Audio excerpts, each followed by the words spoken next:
مطابق حضرت داؤد علیہ السلام نے تابوت سکینہ کے تحفظ کے لیے ایک مضبوط عمارت تعمیر کرنے کا فیصلہ کیا تھا۔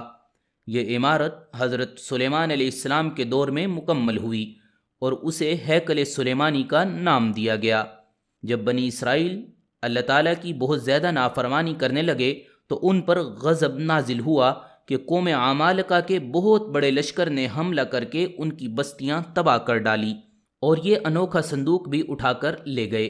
اس کے بعد قوم عمالقہ نے صندوق کو گندی جگہ رکھ کر بے ادبی کی، جس کے نتیجے میں وہ مختلف بیماریوں کا شکار ہو گئے اور ان کی 5 بستیاں ہلاک ہو گئی۔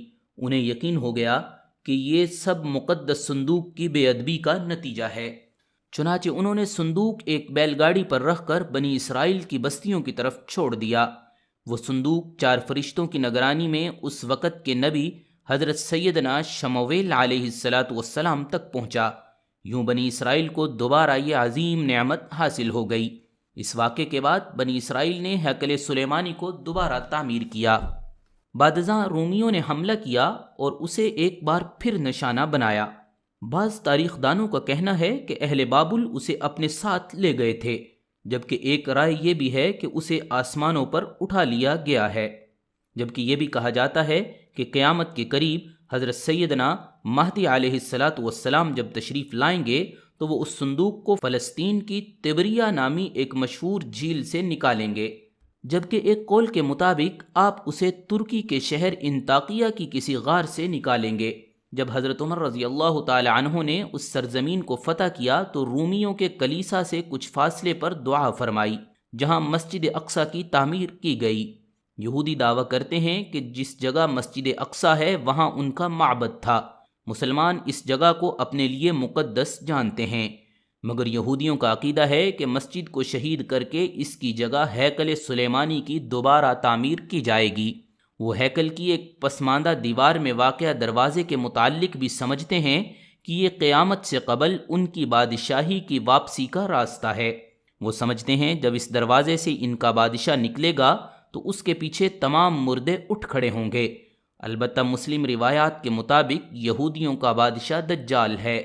بابل کے مطابق اس میں حضرت یوسف علیہ السلام کا جسد مبارک اور بائبل ہی کی بعض روایات کی روح سے ہڈیاں اور کپڑے تھے، اور اسے حضرت موسیٰ علیہ السلام مصر سے اپنے ساتھ لائے تھے۔ قصص الانبیاء میں ہے کہ اس متبرک صندوق میں تورات کا اصل نسخہ حضرت موسیٰ و ہارون کے عصا اور ان کا لباس موجود تھا۔ ناظرین، اسرائیلی بھی حضرت ابراہیم علیہ السلام کی اولاد ہیں۔ حضرت اسماعیل کے بھائی حضرت اسحاق نے بیت المقدس میں عبادت گاہ بنائی، جبکہ حضرت اسماعیل نے خانہ کعبہ کی بنیاد رکھی۔ حضرت اسحاق کی اولاد یعنی حضرت اسحاق کے بیٹے حضرت یعقوب نے اپنا لقب اسرائیل رکھ کر اپنے اہل خانہ کے ساتھ موجودہ فلسطین اور بیت المقدس کو اپنا وطن بنایا، جبکہ حضرت اسماعیل کی اولاد نے خانہ کعبہ کو اپنے وطن کے طور پر چنا۔ حضرت یعقوب کے بیٹے حضرت یوسف تھے، جو بعد میں بھائیوں کی بے وفائی کی وجہ سے کنویں میں ڈالے گئے اور غلام بنا کر مصر میں فروخت ہوئے۔ حضرت یوسف بعد ازاں عزیز مصر کی جگہ مصر کے والی بنے اور عزیز مصر کہلائے۔ حضرت یوسف کے مصر کے والی بننے کے بعد وہ اپنی قوم یعنی بنی اسرائیل کو اپنے آبائی وطن فلسطین سے مصر لے آئے، جنہیں اگلے وقتوں میں فرعونوں نے غلام بنا لیا اور ان سے مشقت لینے لگے۔ مصر میں حضرت موسیٰ علیہ السلام نے بنی اسرائیل کو فرعون کی قید سے نجات دلائی اور انہیں آبائی وطن بیت المقدس یعنی فلسطین لے آئے۔ سالوں بعد بنی اسرائیل کو ایک اور قوم نے غلام بنا لیا اور فلسطین پر قبضہ کر لیا۔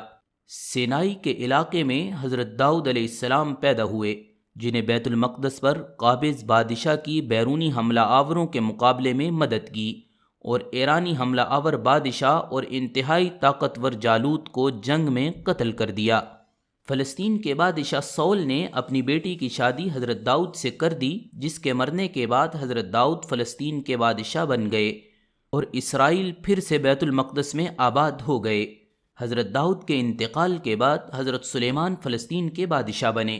حضرت سلیمان کے انتقال کے سالوں بعد اہل بابل نے فلسطین پر حملہ کر دیا، ہیکل سلیمانی تباہ کر دیا گیا اور بنی اسرائیل کو غلام بنا لیا گیا۔